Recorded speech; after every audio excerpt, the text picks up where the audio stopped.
Liberty Music Hall in Berlin, Germany, host of the World's 2019 group stage.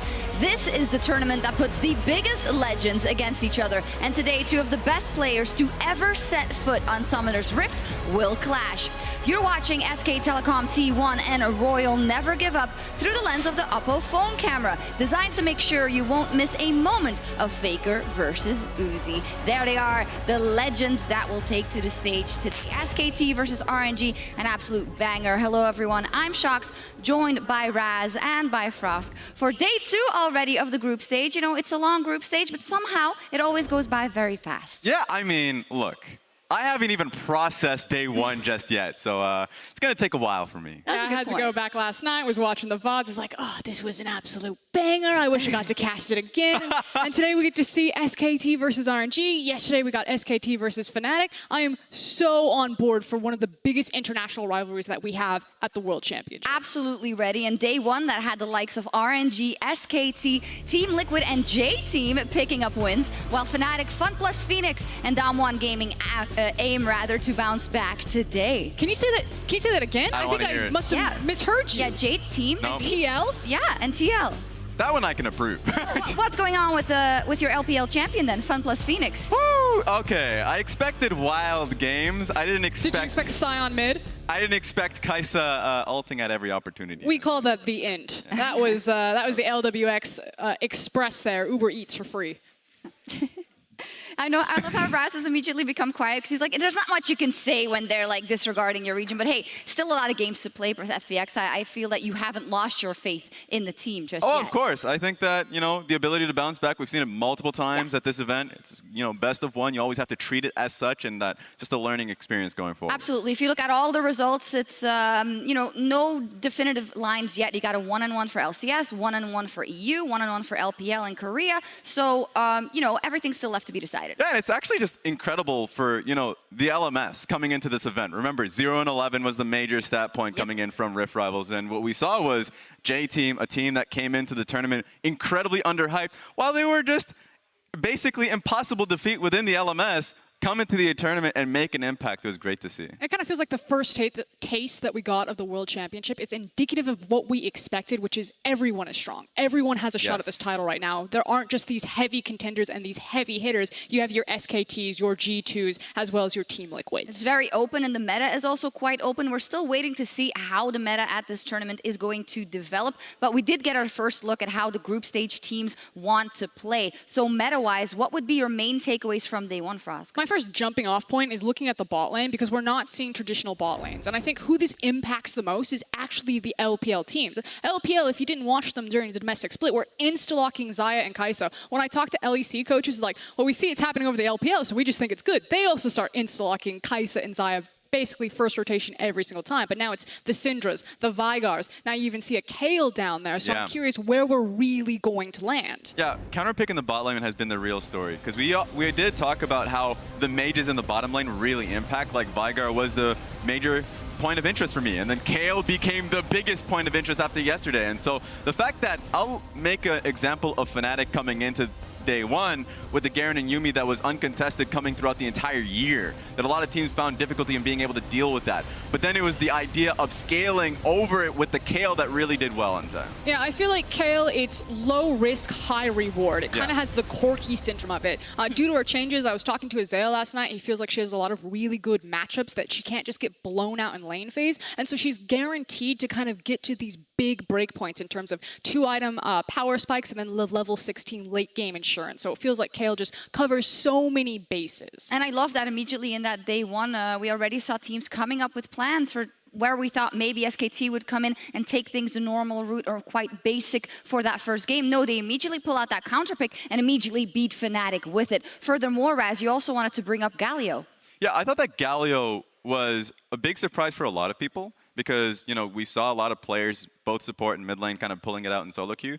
But for a lot of analysts, they were like, well, you still lost the Taunt Flash. Like, that was still a big takeaway from you. It was almost exclusively going to be a counter pick to Twisted Fate. Exactly. And I think that the big thing was, it really helped out Team Liquid within their game, is the ease of execution. For both the Galio, especially for the Kale, was that ease of execution and being able to start the team fights for you. Because while now Galio can't necessarily start the fights, Jarvan is going to make it easy for you to be able to get in there. And the taunt's going to come out immediately afterwards. So it makes that go signal that much more impactful. Final note, Frosk, what is the trends we've seen? Is early game going to be the prevalent playstyle for the winning teams? Is there more late game in there, or what should the teams look at? I think this is a byproduct of the fact that we're opening up on group stage, that you're against a lot of teams that you really haven't gotten to look at. You know, people leaving their boot camps, coming here, scrimming teams, because we split East versus West, where some teams stayed in Europe, some teams were scrimming in Korea. So I think this is just play cautious, let's have scaling, and it might speed up over time. We'll see how it evolves. There is one big question and a shocker, not, you know, precisely meta related, but in the top 20s we didn't see any NA players. In the song there was an NA mention. Can we now talk about NA, because Team Liquid absolutely smashed Damwon yesterday. Yes. It wasn't maybe as clear cut, but I think that we've all been careful in trying to predict how well the LCS could do at Worlds, but Team Liquid had a great first game. And I'm going to call myself out immediately because, right, they're put in a group versus Damwon and Invictus Gaming, and you always want to say that, well, I mean, well, I understand that Team Liquid have an amazing top lane that does well in international events and Impact, and that Jensen's here strong for the team. You always just have that, you know, you take a step back. You're like, well, what can they do because of an NA, their NA team? It's the stigma. It's the fact that when you look at Team Liquid, it's attached to the LCS, and it's the fact that people don't want to put them in the international conversation. And when you see an NA team take down a Korean team, you assume, okay, someone got snowballed, there was probably some cheese picks, someone ran it down, and that's what happened. Well, they did catch out Nagari, but here's the thing, they out-executed. Going back, watching that game, TL out-thought and outsmarted a Korean team that has a lot of hype around them with very strong solo laners. So hats off to Team Liquid. That Baron setup, that outsmart play, that was beautiful to watch. They won on clean fundamentals. yeah, I think that's due praise that they deserved coming into this tournament. We'll see how it evolves. But one more NA player who stepped up on day one was Clutch Gaming's mid laner, who gave his jungler an early Christmas present just to say, I'm helping, presented by State Farm. Now, RNG time. Shall I do that again? RNG's Xiao Hu thought he had his prey cornered in the jungle, but little did he know it was Tanner time. In the meantime, in the mid lane, Damonte completely out of mana. Xiao Hu trying to chase him down. He should be able to. The next slow will be available relatively soon. Both of them holding flashes as Damonte's moving towards Lyra. The flash comes in. Xiao Hu gets the ball. Now Lyra's in there. The fear is going to proc. It's one more. No, it's not enough. First blood baited so beautifully from Damonte. Guess what time it is? It's Tanner time, Kobe! No mana on Syndra. Hey, the right direction, all right? This is what you call, again, trust in your teammates. Tanner's like, hey, Lyra, I'm coming over. I'm bringing a friend. We've got a Kale that's going to flash over the wall. Is that cool? Yeah, it's cool. I got the smite, and they're going to finish up the red buff. And Xiaohu's like, oh my goodness, I better finish the job here. Damonte getting into the brush, the fear proccing at just the right time. So much tension in this early game play. What I want to see was the jungle pro view, just to see how much of that Lyra was catching on to. Didn't even look at it. Or I was just like, happened? yeah, that's all I want to know. He was doing his red buff, and maybe he was just like the long con, like Kobe was saying. That's what I got. Tanner definitely got him. That's the best I'm helping ever. That was just perfect. Like, nothing will be able to top that. Good job from Damonte. Now, on the international stage, as we see, there can be very flashy moments like that one, but superstars will rise and fall, and the official song for Worlds 2019, Phoenix, captures this perfectly. It is time for a new empire.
Good thing our mics weren't open during that one because I was singing and that would definitely Rocking out. ruin the experience. But yeah, I'm quite hyped after seeing that one and very excited to see how it will be live. But we still have to wait for that and see who will be on stage at that moment in the finals because we are a long ways away from that. However, today we're going to get a good indicator of some of the teams as we have some absolutely amazing matches. SKT versus RNG, Fnatic versus Clutch, and G2 versus Griffin, the kickoff Group A.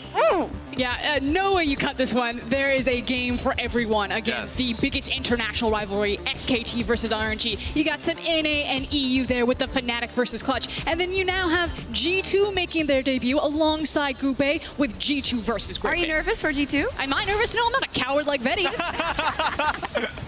I think every European fan will always look back historically to G2, but what we always have to take into consideration is that they dominated MSI and that they pound for pound have some insane talent. Wonder, Jankos, the split MVP, Perks and Caps, like for every lane, you have dominant players ready and waiting. Well, I think that's wherein lies the danger, right? Because we know their ceiling, but the question is, how much of that ceiling have we seen as of recent? And how much of it are we going to see in this first game versus Griffin? Because Griffin is a very tough opponent who have finally made it to the world stage and have so much talent in individual roles as well. And we've been waiting for it for so long. You hear all the whispers about how powerful Griffin are in scrims. We saw, you talked about dominance for G2, dominance for Griffin, at least in the regular domestic split. These guys hit so hard, and it's part of that new chapter for the LCK, the new blood, the new meta. They are a fast and furious team. Key names like Viper really to watch out for in that bot lane. And if anyone is going to go toe-to-toe on a mechanical, micro level, it is G2 versus Griffin. And I think if we're talking about, you know, worry, I'm worried for Griffin a little bit under the pressure. Remember, game one, Worlds, they haven't been to this stage just yet, and every single time they were at the highest level, you know, be it playoffs, Rift Rivals, and they're only international. I know what you're implying. I know what you're implying. You're saying that they're chokers, right? But I don't think that is completely fair. I also don't agree with it. When you look at Griffin versus SKT, because that's kind of the team that's always been the thorn on their side. And yes, there have been other teams that have defeated them into best of fives, but ultimately their draft almost completely changes in terms of priority. And I think this is a small fix of drafting issues against a very specific team. And when that team is the 3-time world champions, I'm going to let it slide, and I'm going to say I'm never going to give Griffin the international chokers unless they choke on this stage right now. Is that fair? For now, I'm just hype. I still, once again, we don't have many games to judge off of, and I think that we need to see them when they are in a deficit to be able to claw behind, because oftentimes when they are, they tend to bleed it away. Now, I will say I do have some concerns with the whole coaching staff management. Yes. I don't know what their infrastructure looks like behind them, but that's the only red flag I see. Otherwise, I'm not ready to write Griffin off at all. I'm still just excited to see them debut today. Absolutely. It's going to be a very explosive one, and every time we say that, it goes slow, but I don't think that will be the case for G2 versus Griffin later on. Now, also in Group A, we'll see the North American representatives Cloud9 close out the day alongside Hong Kong Attitude, and earlier, Svenskeren shared his thoughts on his group. I think group draw could have went a little bit better for us. I think we got a little unlucky, but obviously it's Worlds, and I think you're pretty stupid if you go into Worlds thinking it's going to be easy. So no matter what group we got in, it's always going to be hard to get out. And obviously, I think we can make it because I think the other teams might not respect us as much. So I think we can sneak a few wins off them.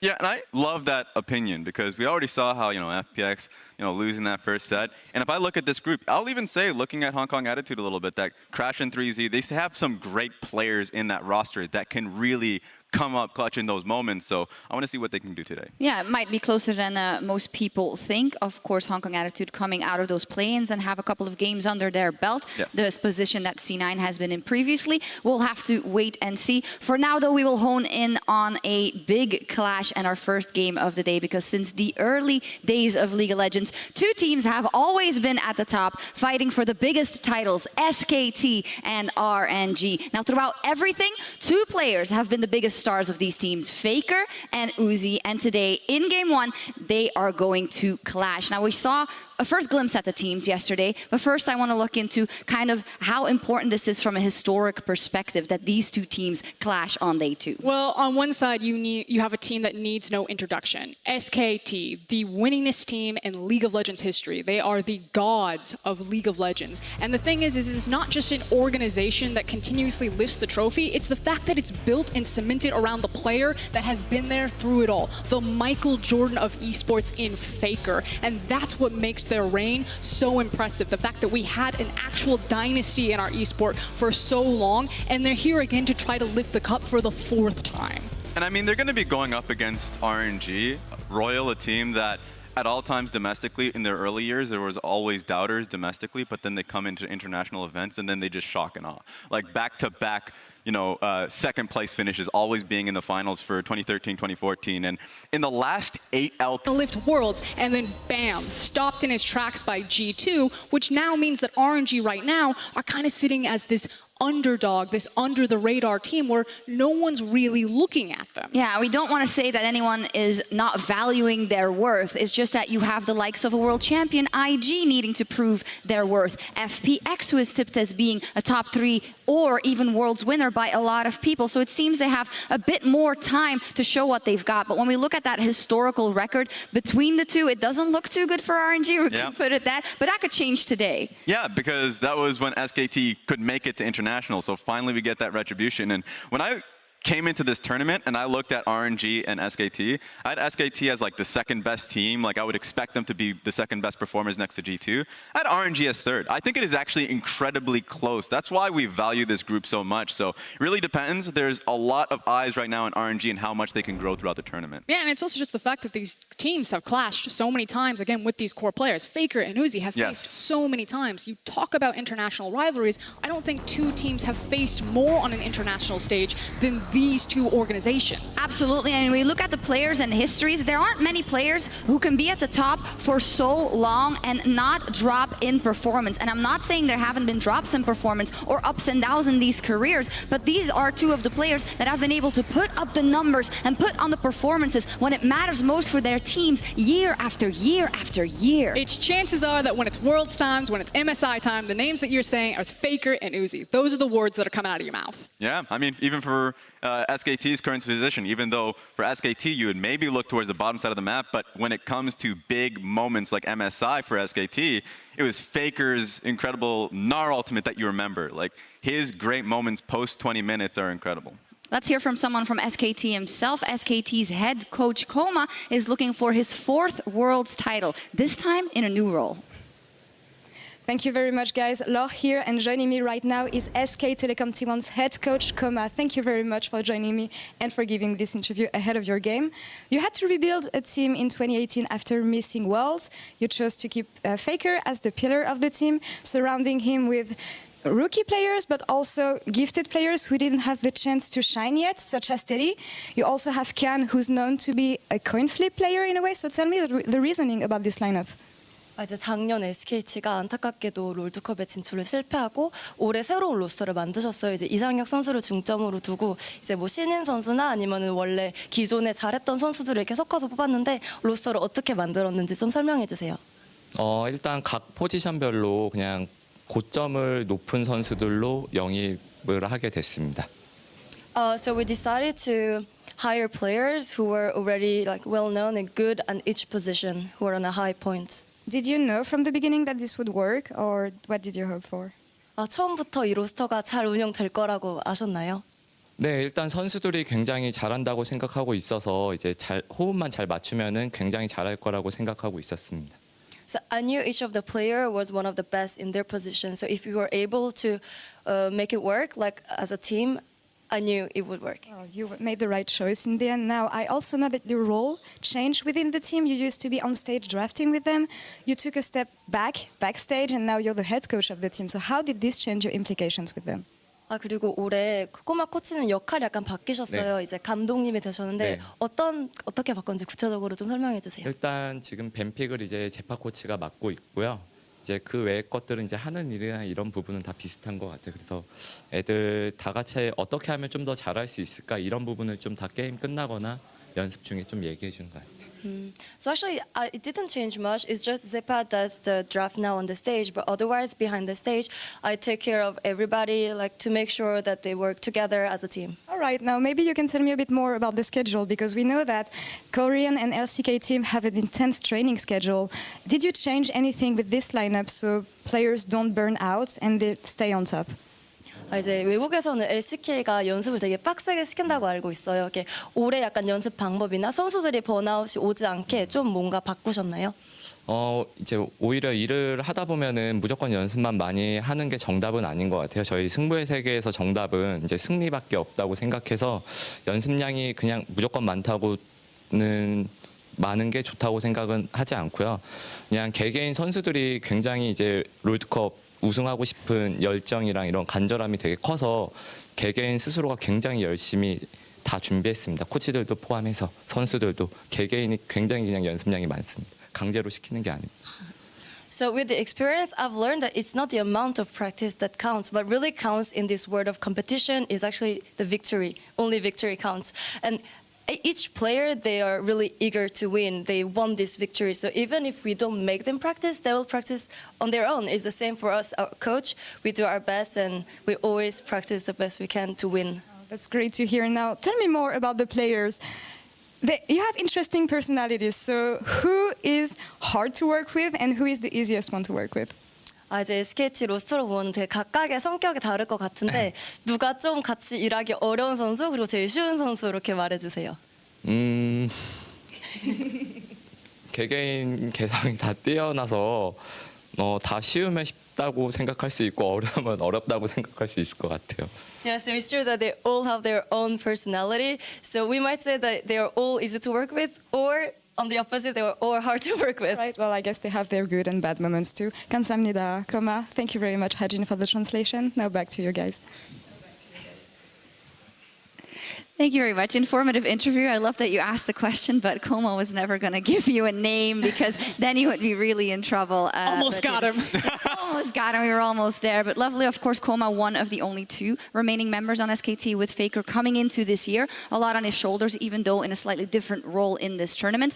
Now, I do want to look at, before we jump into the game or the first game, at how these two teams performed yesterday. That was the first big test. And when we talk about RNG, we talk so much about Uzi, but it was actually someone else in the top lane that was very important for the squad. Yeah, a great evolution for the team because I was concerned that it was just going to be the Uzi show, that they were going to pull all the resources into him. Wasn't the case whatsoever because they have, great carry players, actually. Xiaohu was so close to being able to nail MVP this split because of his, play on Akali and Syndra, but it was actually Lang Xing that gets that help. Because his Renekton play was phenomenal. Of course, was able to get the first gank for himself, and he was able to succeed off of that. And then he made those team fights count, as you can see in the clips going forward. Yeah, and basically just cast your mind back to last year's Worlds and how RNG went out. It was the fact that their solo laners let them down, that Letme and Xiaohu cracked under the pressure, that they didn't have the greatest tournament performance. That is not the way this RNG can be taken down. Xiaohu, as Raz just talked about, is having a close to MVP summer performance, and Longxing is a carry-oriented top laner. That's why I'm a bit more afraid of just self-inflicted wounds within the draft, that they put them on a Karma or a Scion. They don't trust themselves. Exactly. Go with your players. That's why you have a super team, not a super player. I know that Uzi is an amazing person, but there's a reason why you built this team as it is. Yeah, that's a great point. Would you say overall, because you've seen this straight out of the gate in a game one, which is very important over Clutch, that they did put some more resources and some ganks towards top, does that instill you with more trust for RNG's run? Hell yeah. I am actually just so happy that it started in game one because it sets the tone for the rest of the tournament. Wonderful. Well, when we look at SKT's first game over Fnatic, we might say it's Faker and Uzi, but maybe it's someone. No, it was Faker. It was Faker for SKT. He played fantastic on that Tristana mid, and there was really not a lot of opportunities for Fnatic to turn those fights around after he was fed. I mean, he had a legendary performance, literally and figuratively. Faker came flying out of the gate with the Tristana on the mid lane. I doubt that we're going to see him get this pick again because he was so devastating with it, but that didn't mean that the rest of SKT were slouches themselves. I mean, yeah, we don't necessarily call them a super team, but you just heard Koma say that he believes he has the best players in every single position, and if Faker faults, you know that you can count on Teddy, you know that you can count on Clid, you know that you can count on Khan. That's why, like, talking about the evolution of RNG, though, is a great evolution for SKT as a team coming into a tournament, starting strong, recognizing early game matters, and took risks when they had a lead. Well, I have to agree with you there. They were already scary at MSI, and now Fnatic, the famous level 1 team, no, SKT has that level 1 prepared. SKT has that flexibility in the draft to counter that Garen Yuumi. They have that strong early game as well. So they're looking scarier and scarier. So what are your predictions versus RNG for this SKT in game 1? Who's going to sell out first? Oh, no! I just hope not a lot of people in China are watching this. So yeah, I think SKT is going to take this. I think, once again, already iterated yesterday. I think they're the second strongest team coming into the tournament, and they started strong, so even that window doesn't exist anymore. I also have predicted SKT to take this. You saw the lower thirds earlier that talked about the head-to-head. It's a very lopsided rivalry. SKT usually get the better, and I do agree with you. If this was any other team, I have RNG placed very highly, top 4. But unfortunately, SKT, I have them as favorites to win the tournament alongside G2. It's like, I'm going to throw you under the bus, but I'm so sorry. I'm so sorry. I'm sorry. The fans at least have also voted for SKT. I think that is no surprise. SKT and Faker are loved all across the globe, and these Titans are prepared to go to war. So let's get into game 1.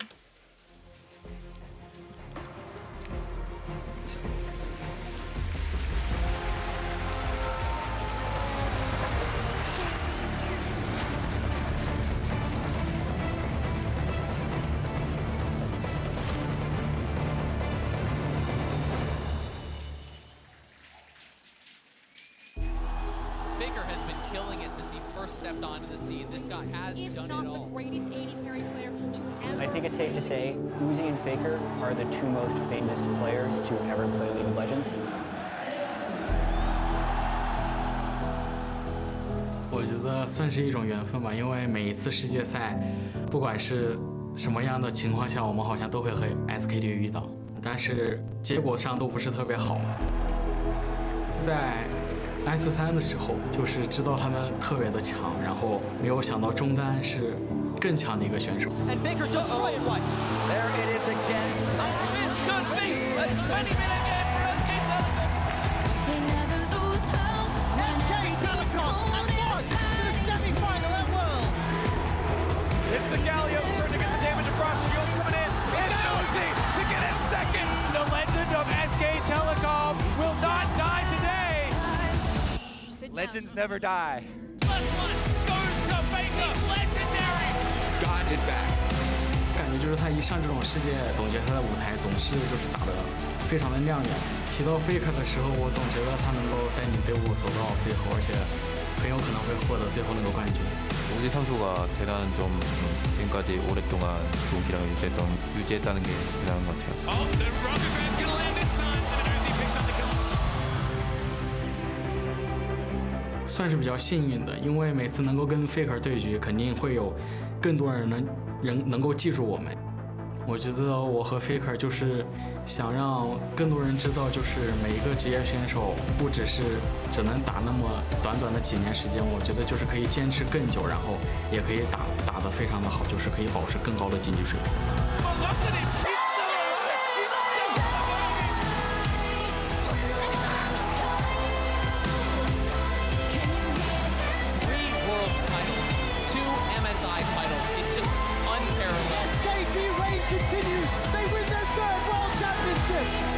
如果我们可以击败 SKT 的话，我相信我们队伍会走得更远，因为在我看来 SKT 也是一个非常强的队伍。在我遇上 Faker 的时候，我特别想在比赛中去击败他。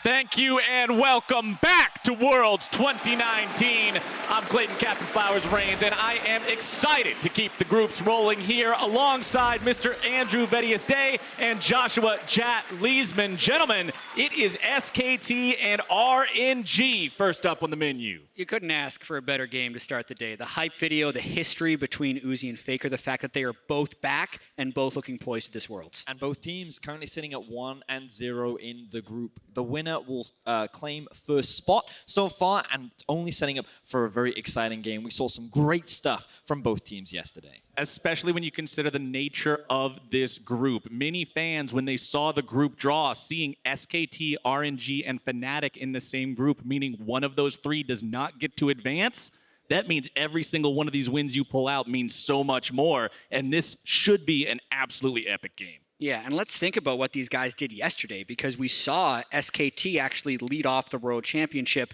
against Fnatic. They brought out Kayle bot lane, a new pick that no one had played in that position for the entirety of the World Championship. So they even said after that game that they learned from their failures at MSI in terms of bringing new stuff out. I wonder what else they actually have, because SKT isn't the team that you traditionally think of for bringing out new or innovative strategies, yet that is what they did yesterday. Yeah, when we look at RNG, I feel like we saw what we always see from RNG. We saw a strong bot side of the map, we saw a safe top laner, and we see them typically try to play through the bottom lane. And while we did see a couple of ganks directed towards Longjing, and who honestly had a great game, a lot of the focus in the early game was put much more towards the bot side of the map. And I don't think you're going to get away with a Kayle bot lane against the likes of Uzi and Ming. Well, we know that the rest of RNG would definitely not just allow that to sort of sit and happen. They love to play around this bottom side of the map. They specifically love to invest as many resources as possible into Uzi. We've seen this guy be the carry of the day before,